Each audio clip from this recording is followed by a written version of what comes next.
우리가 믿음이 하나이기에 우리는 하나다 하는 주제로 저를 따라서 믿음이 하나이기에 우리는 하나다. 네. 우리가 하나인 이유는 우리가 갖고 있는 믿음이 하나이기 때문에 우리가 하나라고 성경은 그렇게 우리에게 가르쳐주고 있는 거죠. 우리가 흔히 에베소서를 가르쳐서 교회론이라고 우리가 이야기하죠. 교회란 뭔가? 하나님께서 왜 우리를 죄로부터 구원해서 하나님의 자녀로 삼으시고 우리를 교회로 모으신 것인가? 왜 예수 그리스도를 머리로 하고 우리를 한 몸으로 그렇게 엮어주셨냔 말이죠. 왜 그렇게 하셨다 그랬어요? 그건 그렇게 교회로 모아 훈련하는 게 가장 좋은 방법이기 때문에 그렇단 말이죠. 그래서 우리가 신앙을 갖고 나서 더 어려움이 많은 것처럼 느껴지는 이유 가운데 하나는 우리가 그리스도의 몸으로 모이기 때문에 그런 이유가 많단 말이죠. 예? 왜 그래요? 사단이 우리가 그렇게 모이는 걸 좋아하지 않잖아요. 또 왜 그래요? 또 하나는 우리가 교회로 그렇게 모이는 게 우리의 삶 속에 익숙하지 않단 말이죠. 그래서 그냥 불편해. 안 하던 짓을 하려니까 왠지 불편하고 왠지 거북스럽고 이런 부분이 우리 안에 있단 말이죠. 왜 우리가 하나로 모이는 게 왜 불편해요? 그 이유는 우리에게 또 다른 책임감이 주어지잖아요. 그죠? 교회라는 것에 대한 책임감이 우리 안에 있고 왠지 나를 구속하는 또 하나가 생겨서 나를 자꾸만 귀찮게 나를 붙들어 매는 게 자꾸만 불편하게 생각되게 만든단 말이죠.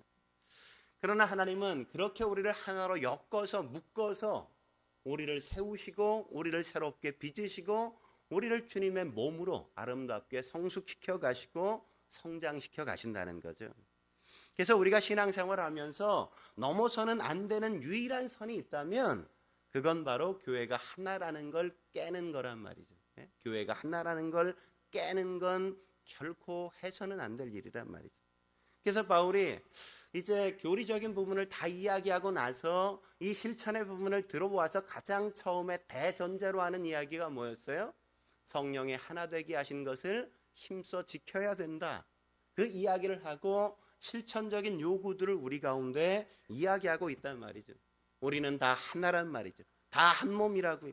누구는 오른손이고 누구는 왼손이고 누구는 오른발이고 누구는 왼발이고 누구는 오른손 손가락이고 누구는 왼발 발가락이 될 수 있고 누구는 무릎이 될 수 있고 누구는 팔꿈치가 되지만 다 각기 다르지만 그러나 뭐라고요? 한 몸이란 말이죠. 한 몸이라고요. 그래서 어떤 일이 생기면 그 일을 해결하기 위해서 내가 그 몸에서 이탈하려고 하거나 내 지체됨과 다른 지체와 경쟁하려고 하는 것으로 이 문제를 풀려고 해서는 결코 안 된다는 겁니다. 그리고 교회가 하나가 되게 하신 걸 우리가 힘써 지키기 위해서는 뭐가 필요해요? 우리가 더 많이 양보하는 게 필요하고 더 많이 인내하는 게 필요하고 더 많이 사람들을 기다려줘야 된다는 걸 어느 날 점점 깨닫기 시작한단 말이죠. 그래서 우린 개인적으로 도저히 참을 수 없는 것들을 어느새 참아가는 존재가 되어지고 내가 예전 같으면 절대 짐을 지지 않는 사람인데 그래 내가 이것까지 짐을 져주리라 이렇게 마음을 먹는 놀라운 경지에까지 이르게 되는 거란 말이죠.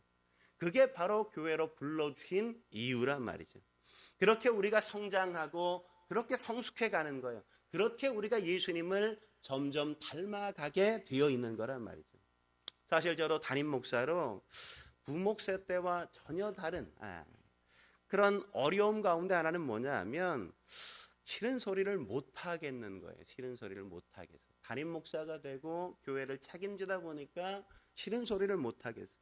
원래 저는 근원적으로 제가 싫은 소리를 거의 잘 못해요. 여러분이 믿거나 말거나.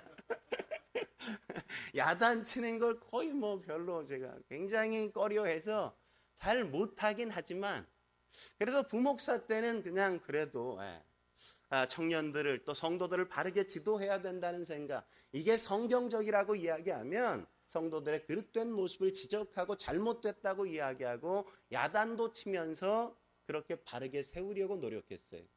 내가 바른 소리 하다가 성경대로 가르치다가 성도들이 싫어서 저 목사 그냥 내보내세요 이렇게 얘기하면 그것도 능히 내가 그냥 나가리라 이런 마음을 가졌단 말이죠. 부목사 때는 그래서 야단도 치고 실언소리도 하고 별별 소리를 다 했단 말이에요. 왜냐하면 내게 상처를 받아도 다른 부목사에게 가서 위로받으면 되잖아요. 그죠? 근데 내가 담임 목사가 되다 보니까 또 개척교회는 또 목사가 하나다 보니까 나한테 상처를 받으면 성도들이 갈 데가 없잖아요. 갈 데가. 딴 교회 가는 수밖에는 몸을 깨는 것밖에는 없다는 사실을 어느 날 깨닫게 되는 거예요. 그러다 보니까 훨씬 더 조심스럽게 되어지고 성도가 나 때문에 상처받을까 봐 훨씬 더 주의를 기울이게 된단 말이죠. 그러면서 내가 깨닫는 게 야단치고 바른 소리를 한다는 게 결코 다 잘하는 것만은 아니구나. 이런 걸 깨닫게 되어져요. 그게 능사는 다 아니구나. 이런 생각도 제가 하게 된단 말이죠. 그래서 요즘엔 어떤 생각까지 드냐면 이런 생각도 하게 되어져요. 담임 목사라도 목회를 하면서 훈련받는 장소가 교회구나. 이런 생각을 하게 되어진단 말이죠. 그렇게 목사마저도 교회에서 훈련받는 자이기도 하지 절대로 은혜만 끼치는 자로 교회에 존재하는 게 아니란 말이죠. 목사는 늘 섬기는 자로서만 교회에 머물지 않는단 말이죠. 목사를 통해서도 성도가 시험을 당할 수 있고 훈련을 받을 수 있다는 사실을 우리가 인정할 수 있어야 된단 말이죠. 목사가 그러면 안 되지만 성도들에게 때때로 신앙의 회의를 가져다 줄 수도 있고 때때로 가장 큰 실망을 하게 만드는 존재가 될 수도 있다는 사실을 놓쳐서는 안 된다는 겁니다. 거기에서 저도 예외는 아니라고요. 저도 예외는 아닌 겁니다. 그래서 교회를 때때로는 떠날 뻔하다가 그죠? 떠날 뻔하다가 그렇게 시험 들어서 떠날 뻔하다가 야 그래 나도 예전에 그랬던 적이 한두 번이 아니잖아. 목사님이라고 왜 그럴 수 없겠어? 목사님도 인간인데. 그런데 하나님은 그런 분은 아니잖아. 그래서 인간은 누구에게나 은혜가 필요하고 사랑이 필요한 존재구나. 이런 깊은 진리를 깨닫게 되는 게 그런 자리에서란 말이죠. 그죠?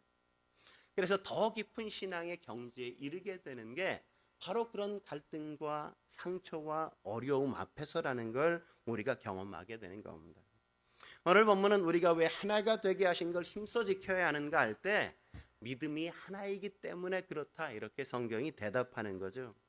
우리가 모두가 가진 이 동일한 믿음이 왜 우리를 서로 용납하게 만들고 왜 우리가 서로를 기다려주게 하며 왜 우리가 서로를 포용하고 인내하게 하는가 하냐면 우리가 가진 이 동일한 이 믿음이 우리에게 우리가 더 이상 어느 누구보다 결코 나은 걸 가지고 있지 않다는 걸 가르쳐주기 때문에 그렇단 말이죠.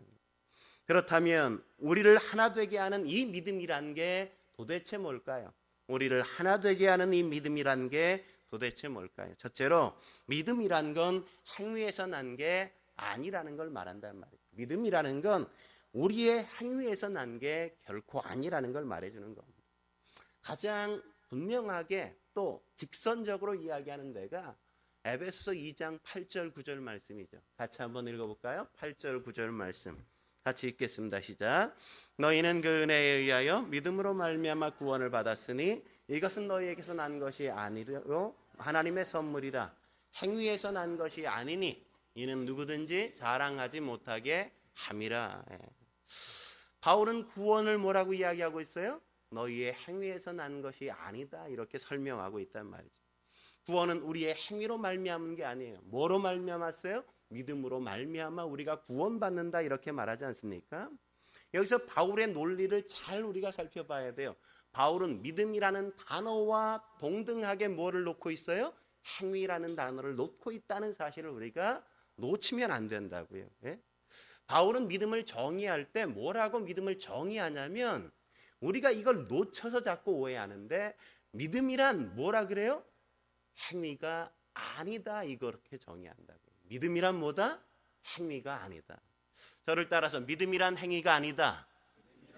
네. 내가 믿는 건 행위가 아니라고요. 예? 그런데 우리는 너무 쉽게 내가 예수를 믿어 구원받았다 이렇게 말하지 않습니까? 우리 늘 그렇게 들어왔잖아요. 그 말이 틀린 건 아니에요. 근데 이 말이 의미하는 걸 우리가 오해하기 때문에 문제가 자꾸 벌어진단 말이죠.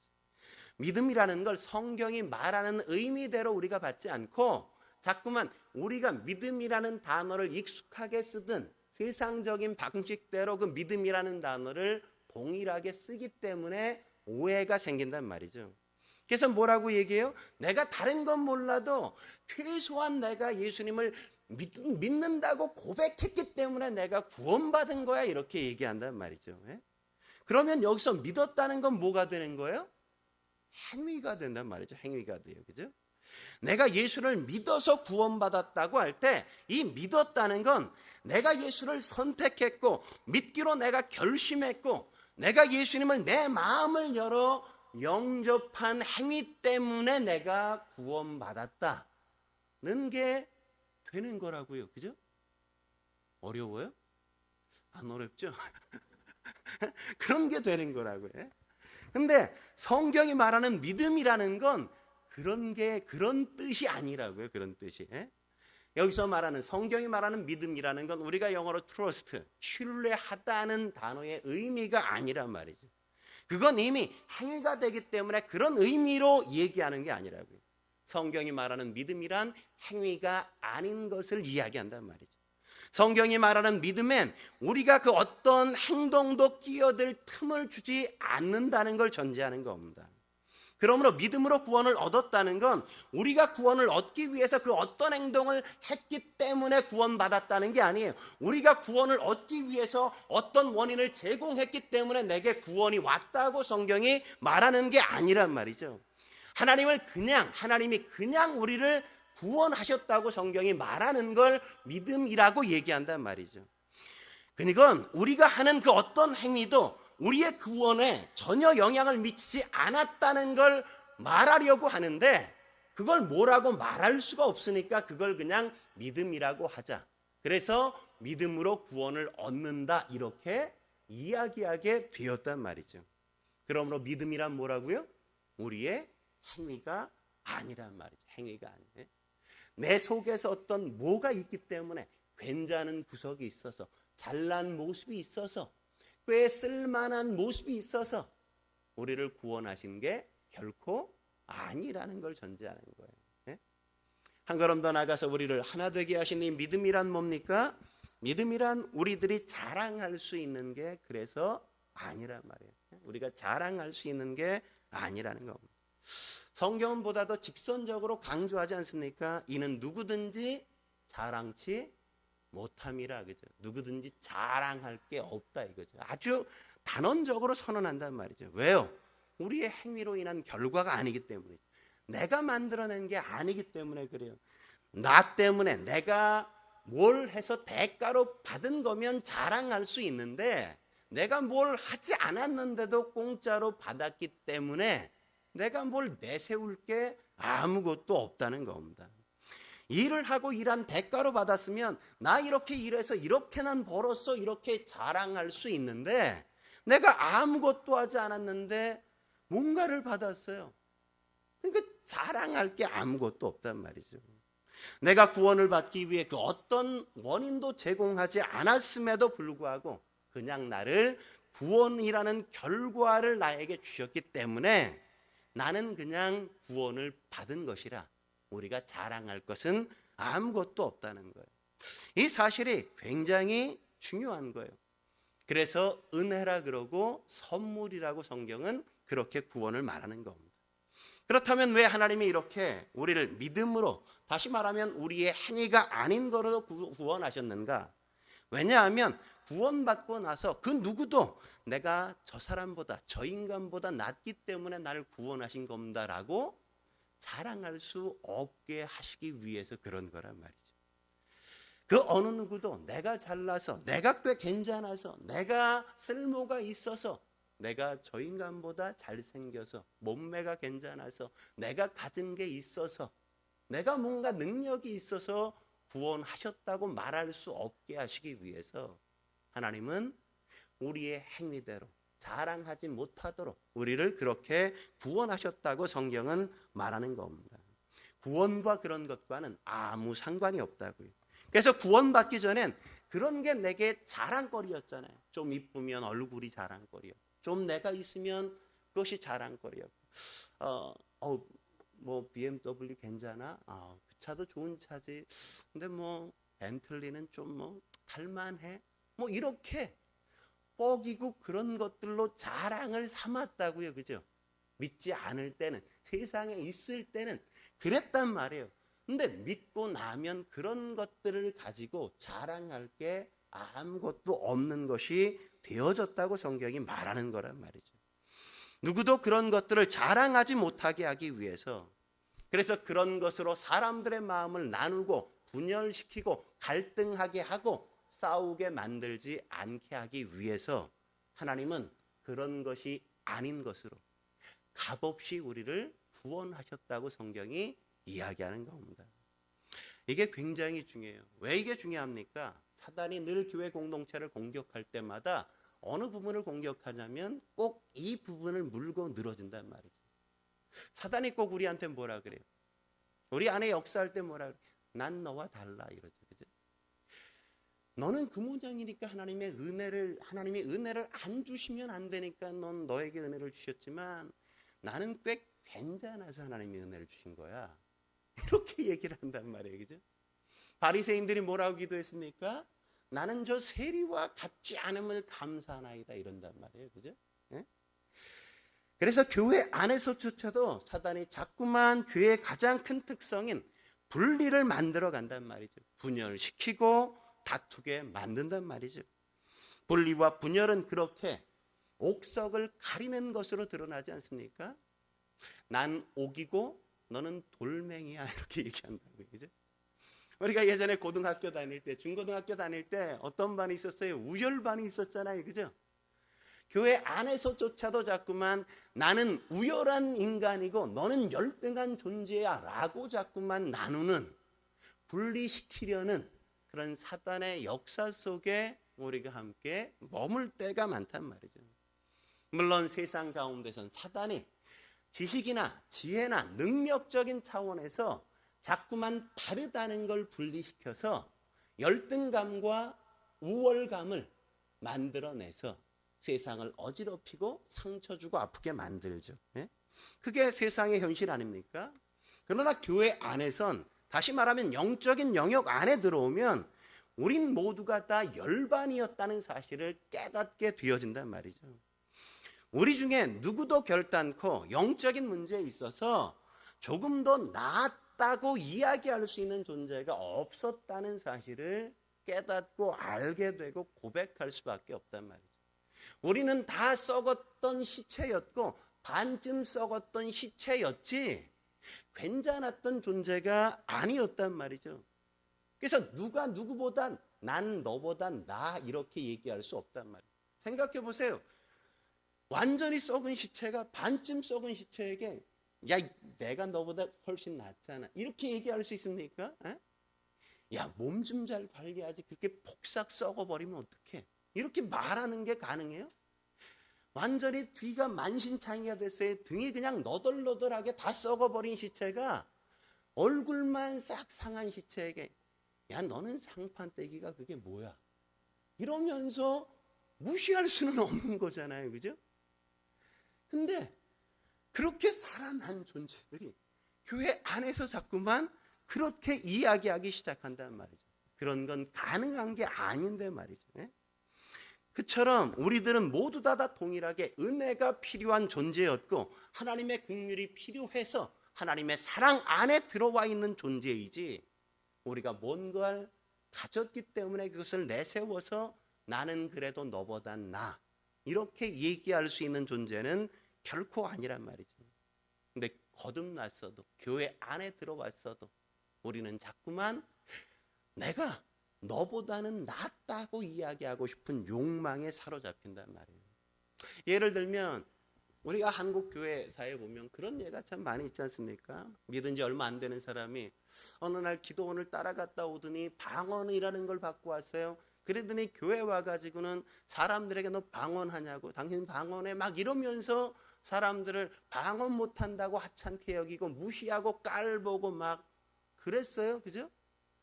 그래서 그 사람이 하도 떠들고 다니니까 방언하는 사람, 방언 안 하는 사람 둘로 그냥 홍해바다를 딱 갈라놨잖아요. 교회를. 교회를 그렇게 분열시키지 않았습니까? 어떤 사람이 사업이 너무 어려워서 그냥 너무 힘들어서 그래 산기도 가면 응답을 잘 받는다니까 그래 산에 가서 나무 뿌리 하나 뽑아오자 이러고 산에 갔어요. 나무 뿌리 뽑기는 뭐 그냥 가지 하나 겨우 꺾고 왔는데 겨우 가지 하나 꺾고 와가지고는 혹시 산기도 가봤어? 이러고 자꾸만 사람들에게 묻고 다니는 거예요. 신자라면 말이야 산기도는 한번 가봐야지. 소나무 뿌리는 못 뽑았어도 가지라도 하나는 꺾고 왔어야 되는 거 아니야? 이러면서 자꾸만 사람들을 무시하고 업신여겼단 말이지. 예? 너 구원받았어? 이렇게 묻고 다녔어요. 그죠? 구원받은 날 알아? 몇 시에 구원받았는데 날과 몇 시가 중요한 게 아니라 몇 분 몇 초에 받았냐까지도 기억해야 된다고 우리에게 와서 디밀었던 사람들이 있었단 말이죠. 그죠? 네?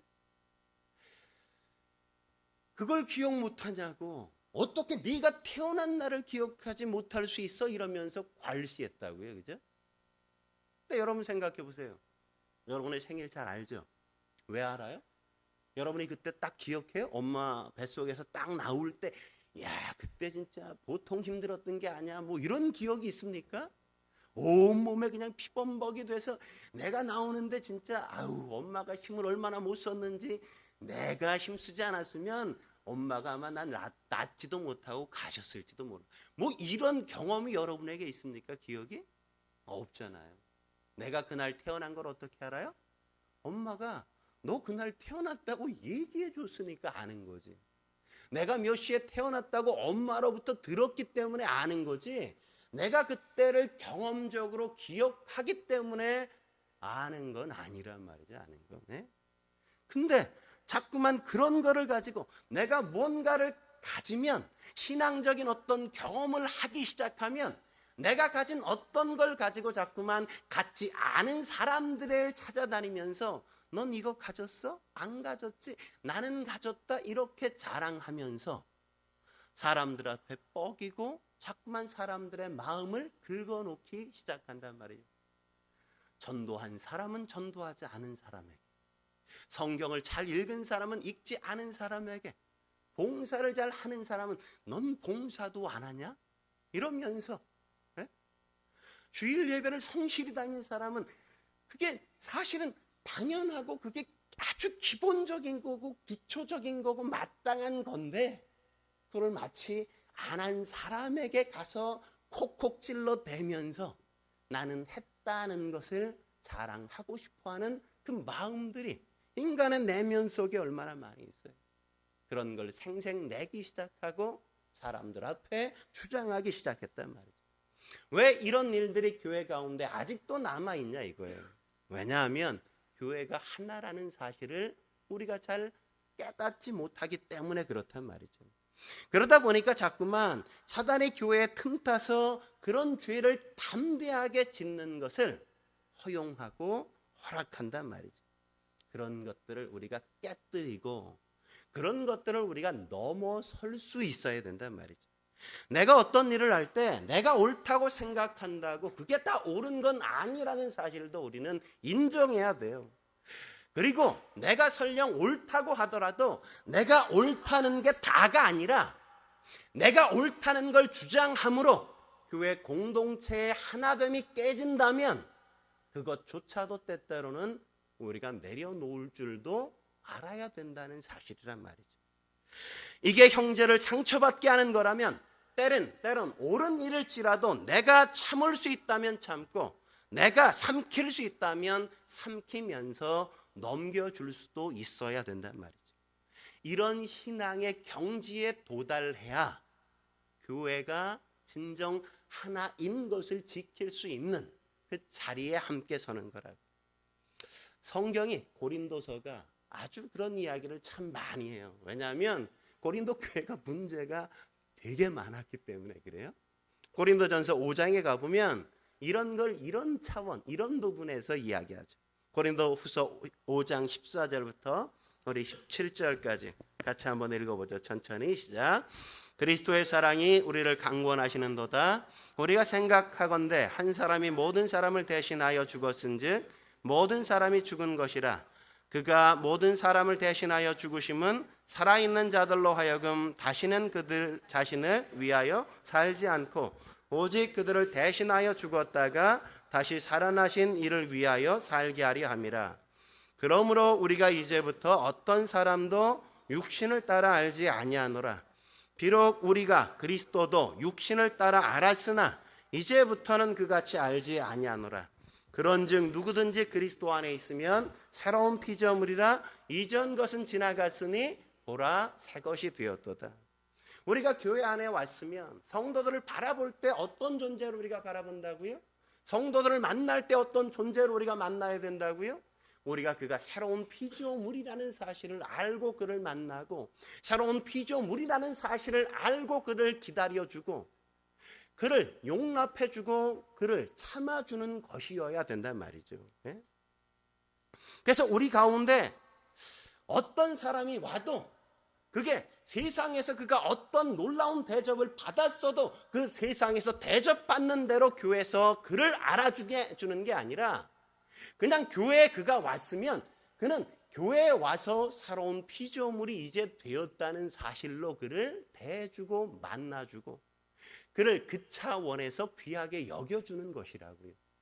세상에서 아무리 형편없고 괄시받고 못되게 여김을 받았던 사람일지라도 그가 교회에 들어왔으면 그가 새로운 피조물이 되어 하나님의 자녀가 되었기 때문에 그 사실 자체로 그는 귀한 것이고 아름다운 것이고 우리가 그를 끌어안아줘야 되는 것이고 그가 우리와 하나라는 사실을 알기에 그를 편들어주고 그를 위해주는 존재가 된 것이라는 사실을 우리가 놓치면 안 된다는 거죠. 고린도후서 6장에 가보면 이런 이야기, 이런 문제에 대해서 다시 이야기하는 걸 우리가 볼 수 있죠. 6장 6절부터 7절 천천히 같이 한번 읽어볼까요? 읽겠습니다. 시작. 형제가 형제와 더불어 고발할 뿐더러 믿지 아니하는 자들 앞에서 하느냐? 너희가 피차 고발함으로 너희 가운데 이미 뚜렷한 허물이 있나니 차라리 불의를 당하는 것이 낫지 아니하며 차라리 속는 것이 낫지 아니하냐. 여러분 고린도 교회처럼 오늘날 한국 교회가 얼마나 많이 분열되어지고 나누어지고 다투고 시끄럽습니까? 그죠? 중대형 교회 이제 후임을 정하거나 후임이 와서 얼마나 많은 교회들이 그 가운데 깨지고 상처가 나고 패로 갈리어지고 나누어지는 경우들이 얼마나 많아요. 여러분 곱게 갈라지는 교회가 흔해요? 아니죠. 훨씬 시끄러운 교회가 훨씬 더 많단 말이죠. 다투고 싸우고 상처 주고 갈라지죠. 왜 그렇게 상처 주고 싸워요? 억울하기 때문이죠. 그죠? 내가 정당하다 이거죠. 걔가 틀렸단 말이죠. 그래서 어느 교회는 1층에서는 뭐 장로님파가 예배드리고 2층에서는 담임 목사파가 예배드리고 그죠? 어느 교회에서는 2층에서는 원로 목사님파가 예배드리고 저 지하 교회에서는 뭐 새로운 담임 목사파가 예배를 드리고 수없이 많은 교회가 너무너무 깨어지고 상처나서 기독교인들이 우리가 세상을 향해 고개를 들기가 참 부끄럽다고요. 세상이 뭐라고 욕하고 지적할 때 우리가 할 말이 없게 만들지 않습니까? 왜 그래요? 우리가 억울하다고 여기기 때문이란 말이에요. 우리가 아무리 억울하고 우리가 아무리 옳고 상대방이 아무리 잘못되었다고 할지라도 내가 하는 게 교회를 깨는 거라면 꼭 그 짓을 해야만 되겠냐 바울이 지금 이야기하는 거라고. 그 자체가 이미 허물이다. 그것이 잘못이라고요. 그것만은 어떤 일이 있어도 해서는 안 되는 짓인데 교회가 어떻게 그 일들을 세상 앞에 부끄럽지도 부끄러움도 모르고 하냐 이거죠. 그죠? 그래서 차라리 불의를 당하는 게 낫지 깨고 싸워서 뭔가를 조금이라도 얻어내려고 하는 게 정당하고 나은 방법은 아니라고 성경이 가르쳐주는 겁니다. 교회는 이런 일들이 부정적인 뿐만이 아니라 그 적극적인 면에서도 자주 발생하는 걸 우리가 볼 수 있죠. 예를 들면 이런 경우, 도덕적으로 누군가가 허물이 있을 때 어쩌면 인간이 저런 짓을 해? 사람이 어쩌면 어떻게 저렇게 행동하냐? 저런 말을 하냐? 이렇게 말하지 말라고요. 속으로 그를 안타까워해 줘야지, 그를 향해서 왜 저는 저러는지 모르겠어, 쟤는 왜 저 모양인지 모르겠어, 이렇게 말해서 나는 그렇지 않다는 걸 웅변하지 말라고요. 드러내지 말라고. 그건 자해와 같은 거예요. 그는 오른팔인데 왼팔이, 오른팔이 그랬다고 아유 더러워, 이러면 어떻게 하냐고. 그죠? 그건 자해라고. 그런 일은 해서는 안 되는 거라고. 나도 예수 믿고 그도 예수 믿는 사람이기에 같이 감추어주고 숨겨주고 덮어주고 품어줘야 할 일이라는 거죠. 이런 예들도 있잖아요. 우리 권사님들, 기도 잘 하시는 분들, 많이 하시는 분들은 딱 가보면, 그 집 가면 이 집이 기도를 잘하는 집인지 아닌지 영적인 그 분위기를 아주 딱 알고 느낀대요. 제가 어느 권사님, 신방을 가게 돼서 어느 권사님과 함께 신방 가자고, 같이 가서 좀 기도 좀 부탁한다고. 근데 권사님이 이제 예배 드리면서 권사님에게 기도를 부탁했어요. 그랬더니 권사님이 기도를 막 하는데, 기도가 그날따라 이렇게 막 뭐 그냥 여기 갔다 저기 갔다가 막 왔다 갔다 하더니 기도가 끝났어요. 기도가 끝나고 나서 참 이상하네, 오늘 참 이상하게 이 집에선 기도가 안 돼, 기도 잘 안 하나 봐, 이렇게 얘기를 한단 말이에요. 그 집이 기도 안 하는 집이면 그럼 조용히 그냥 더 기도해 주면 되지, 꼭 그거를 이 집 기도 안 하나 봐 이렇게 꼬집어서 그 속을 긁고 그의 허물을 드러낼 이유가 어디 있냔 말이에요. 그런 짓은 잘못하는 거라고. 그렇게 하는 건 잘하는 행동이 결코 아니란 말이죠. 이 모든 일들에 있어서 우리가 너무 많은 부분에 그런 부분을 자꾸만 내가 은연중에 쟤보다 낫다, 쟤보다는 그래도 내가 더 잘하고 있다고 자랑하면서 갖지 않음을 자꾸 드러내려고 하는 우리의 죄된 속성이 우리 안에 있다는 사실을 늘 경계해야만 된다고요. 그러므로 구별하려고 들지 마세요. 우리가 하나라는 사실을 기억하세요. 누가 누구 위에 있지 않아요? 누가 누구보다 낫지 않아요. 그래서 고린도후서 11장에 가보면 교회를 위해 바울이 내가 이렇게 많이 수고하고 애써 왔다고 이야기하면서 맨 끝에 그가 이런 얘기를 하는 걸 우리가 볼 수 있어요. 여러분 같이 한번 읽어보죠. 참 은혜가 되는 구절이에요. 28절부터 30절 읽겠습니다. 시작. 이 외의 일은 고사하고 아직도 날마다 내 속에 눌리는 일이 있으니 곧 모든 교회를 위하여 염려하는 것이라. 누가 약하면 내가 약하지 아니하며 누가 실족하게 하면 내가 애타지 아니하더냐. 내가 부득불 자랑할진대 내가 약한 것을 자랑하노라.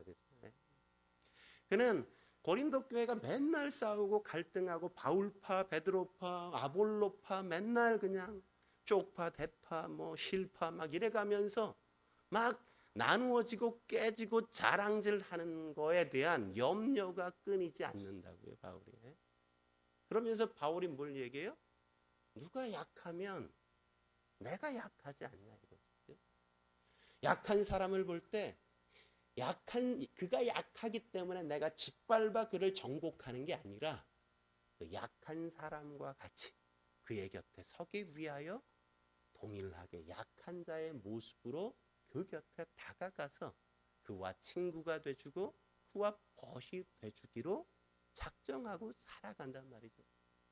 누가 실숙하면, 누가 시험에 들면 야, 넌 뭘 그런 거 가지고 시험 들어, 이렇게 얘기하는 게 아니라 내가 가슴 아파하고 그런 시험을 준 사람 때문에 그 시험 든 게 마음 아파하고 그가 회복되기를 위하여 애쓰게 되어진다고요. 자랑할 게 있으면 어떻게 한다고요? 자랑도 어떻게 자랑해요? 부득불 자랑한다고. 우리는 뭔가 있으면 말하고 싶어서 견딜 수가 없죠, 그죠? 근데 바울은 어떻게? 그냥 그런 게 없어. 자랑할 때 어떻게? 부득불. 어쩔 수 없이 자랑하는 경우가 생기면 내가 연약한 것을, 약한 것을 자랑한다. 약한 것을. 이 깊은 진리를 우리가 깨달을 필요가 있는 겁니다. 내가 강한 것을 자꾸만 자랑하면 그러잖아요. 우리가 목장에서 내가 이렇게 기도했더니 하나님이 이렇게 일하셨어 이러면 내가 이렇게 했더니 이런 걸 주셨어 이러면 자꾸만 서로 경쟁하듯이 난 요거 받았어 난 저거 받았어 이렇게 자꾸만 더 큰 것들을 자랑하는 그 입장과 태도로 갈 때가 얼마나 많아요. 그게 아니라 나의 약함을 자랑하여 사람들을 함께 세워주고 그들의 인생을 지탱해주고 그들의 삶을 끌어주려고 하는 그 태도들, 그게 바로 참된 교회의 하나됨을 지키는 믿음의 기초 위에 시작되는 거란 말이죠. 그래서 내가 강한 것으로, 내가 그보다 나은 것으로 자랑하거나 기뻐하는 게 아니라 내가 그와 함께 있어 하나 되는 부분에 있어서 내가 기뻐하고 그게 자랑스러워져야 되고 그것 때문에 내가 감사할 수 있어야 된다고 성경은 말하는 겁니다. 그럴 때 비로소 교회는 진정한 하나됨이 있고 교회는 진정한 성숙함으로 서로가 하나 되어서 아름다운 초대교회의 그 모습이 있잖아요. 자기의 것을 자기 것이라고 여기지 않고 다 함께 내놓는 역사가 있고 서로가 자기의 필요만큼만 꼭 가지고 가고 남는 것들은 또다시 쌓아두는 은혜의 역사들이 함께 만들어져. 교회는 세상과 같은 곳이 아니라 세상과 다른 곳이요. 교회는 하늘을 맛볼 수 있는 곳이라는 사실을 확인해서 세상 사람들이 나도 저런 교회 다니고 싶다. 나도 저런 공동체에 내가 들어가고 싶다. 이런 맛을 내는 교회가 되는 거란 말이죠. 우리 교회가 작지만 작기 때문에 더더욱 그런 일들부터 하나하나 다시 시작해 가야만 세상 가운데 참된 교회로 우리가 이 땅에 존재해야 될 가치와 의미가 있는 거라는 걸 놓치면 안 돼.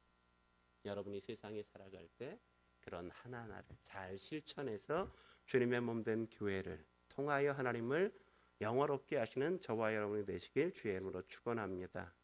함께 기도하시겠습니다.